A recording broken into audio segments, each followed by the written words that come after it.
Hi, I'm Ray. I'm a Nifty producer, and I'm going to give you some tips on our natural stain video. We've all been there where we've spilled something, and when you spill something, why not just embrace it instead of feeling shamed or feeling sad that you made a stain on your furniture? I've had those friends that would forget to use a coaster on a piece of furniture, and for those of you that want to embrace it and leave the stain, cool. It's your furniture. I'm okay with that. I like to use this technique versus just staining the wood just because it gives the wood a little bit more character and it gives it that nice barnyard look compared to just applying a solid stain. The oxidation process, I feel, brings some of that wood texture out a little bit more compared to just adding a stain and then wiping it right off.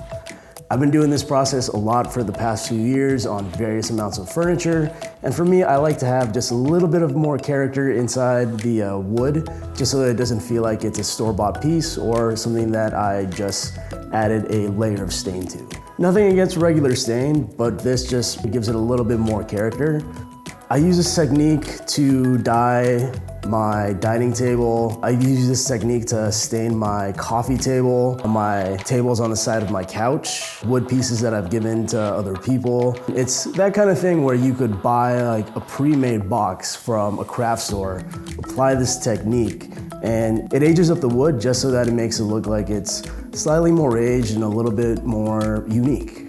Whenever you're staining any kind of furniture, especially when you're doing a homemade stain, you want to make sure that you're testing out all of your colors before you actually apply it to your piece of furniture. The last thing you want to do is stain your furniture and then realize that you actually hate that color. This was a really great way to see how the colors were going to turn out without really committing to a color before staining the entire piece.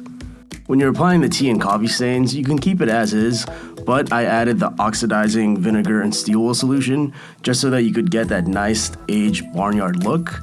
Not necessarily anything you have to do for this project, but I always feel like it works better to give it that nice color. Funny enough, as I was making this project, my intern at the time, Erin, who's now a Tasty editor, she ended up taking the dresser and it's back at her apartment. She also did change the dresser so that it wasn't all a gradient of colors. She wanted to have it be a little darker so that it would match her current furniture. So she stained the front parts of the dresser with the black tea. Whenever you're staining your furniture, it's really important to put on a finish. I like to use Danish oil or any kind of simple finish just because it will seal in the color into your furniture without really giving it that yellowish stain. A few people commented that I couldn't make up my mind when I was putting the stains onto the furniture. I personally thought it looks pretty okay.